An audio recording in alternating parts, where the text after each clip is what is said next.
So welcome back students. So in this video I will be explaining to you the different theories related with evolution. So there are many theories given, but more important for us is to discuss the theory of Jean-Baptiste de Lamarck and Charles Darwin. So both of them, they tried to explain how evolution takes place or took place with the help of the example of how the long neck of the giraffe evolved over the time. So when we talk about Lamarck's theory is commonly known as Lamarkism. It is based on the concept of inheritance of acquired traits. In class 10 you have got what are acquired traits. The traits which are acquired during the lifetime of a person.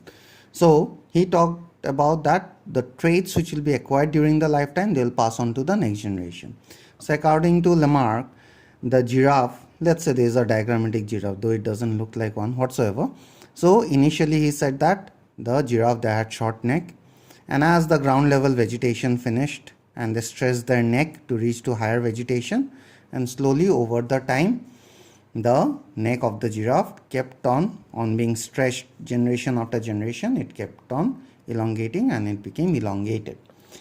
So this was your Lamarck's theory. Then we come to Darwin's theory. But this Lamarck's theory was later on thoroughly rejected by work done by different scientists. One of the scientists, he cut down the tail of mice for 22 generations, and even after that the 23rd generation of mice were born with the normal tail.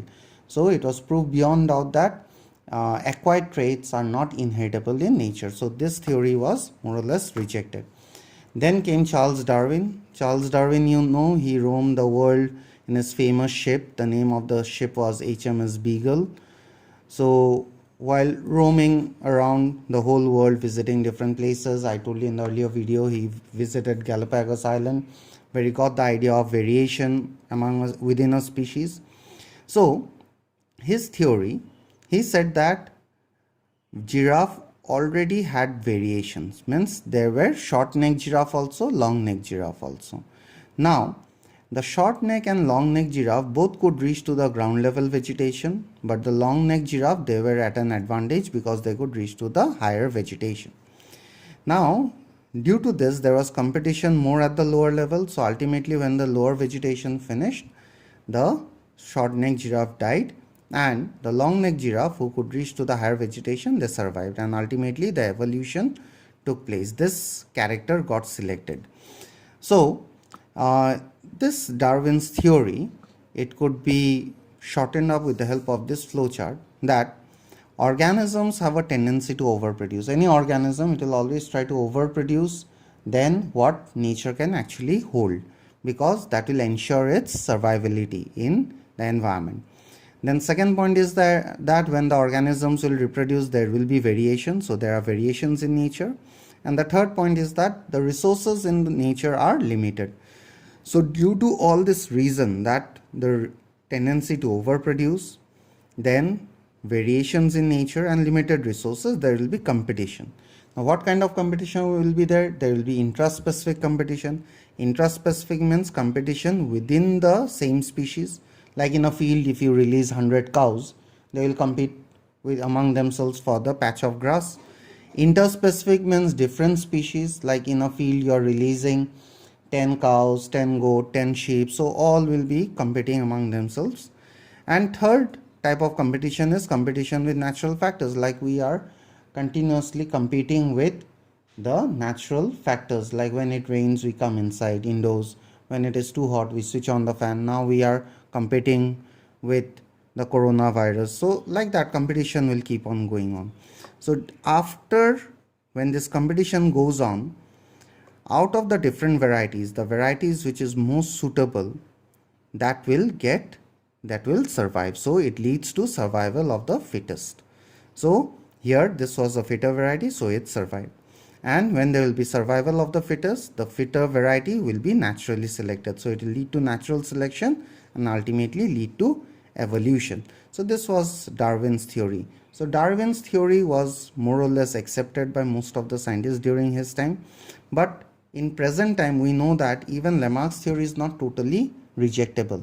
If we are acquiring a character during our lifetime whose change will occur in the DNA itself, then that becomes inheritable in nature. So overall this theory cannot be rejected totally. Darwin's theory is still applicable. However, what Darwin said, that survival of the fittest and the less fit one will die, it is always not so. Suppose in a species there are members who are less fit, they are not suited to that particular environment. Now many species are there where such organisms will not stay back. Suppose there is no food in your area, you will not stay back to die. So what you will do, you will migrate. So always that the less fit is will die, it is not so. They have a tendency to even migrate to places where competition is less. Now based on these two theories, therefore Darwin's theory is also called the theory of natural selection or survival of the fittest theory. So coming to your NCERT textbook, in this biological evolution, they have begun the discussion with evolution by natural selection in true sense would have started when cellular forms of life with differences in metabolic capability originated on Earth. So obviously evolution means the differences which is taking place, the different varieties of organisms are occurring. When that started, we can say evolution has started. So here they have talked about Darwinian theory. The essence of Darwinian theory is natural selection. So how fast that evolution will occur, now that depends on different factors, and one of the factor is the lifetime of the organism. The shorter is the lifespan, more generations will be produced at a quicker rate, and with every generation there will be variation, because you know organisms like bacteria, viruses, they reproduce at a very fast rate, and due to that there is changes which occurs at a very fast rate. So they undergo mutation very fast, therefore they develop what we say this resistivity to drugs and all, race and strains develop. So that is the most challenging thing in dealing with microorganism like E. coli. E. coli, Escherichia coli, it multiplies or reproduces every 20 minutes. So you can imagine how many generations will be there in a 24-hour span within a day. And if the organism has a long lifespan, so the rate of evolution is much slow. That is what has been basically explained here. Okay, so another thing is which has been mentioned here, if you read you will come to know that branching descent, here they have talked about fitness, survival of the fittest. First they have discussed about lifespan, then survival of the fittest, whichever is fitter variety that will survive. Then they have discussed about branching descent and natural selection. So they have said that these are the two key concepts of Darwinian theory. So branching descent means as we go from one generation to another, there will be variation among the different organisms of the different generation. Now after that they have come to Lamarck, and in Lamarck's theory also they have discussed that how Lamarck tried to explain the concept of evolution with the help of giraffe, that we have already discussed. After that they have said that is evolution a process or a result of a process? Is evolution a process or result of a process? Now when you read this paragraph, you will come to know that at the end it has been said that still now we are not able to say whether exactly evolution is a process or the end result of a process. So we can say both. Now with every generation the organisms are changing, so that's the process which is going on, evolutionary process. And the present day form of organisms that we have, including us, we are also a result of evolution. So both are true for evolution. In the last paragraph it has been said that the work of Darwin is actually influenced, or Darwin was influenced by a scientist called Thomas Malthus.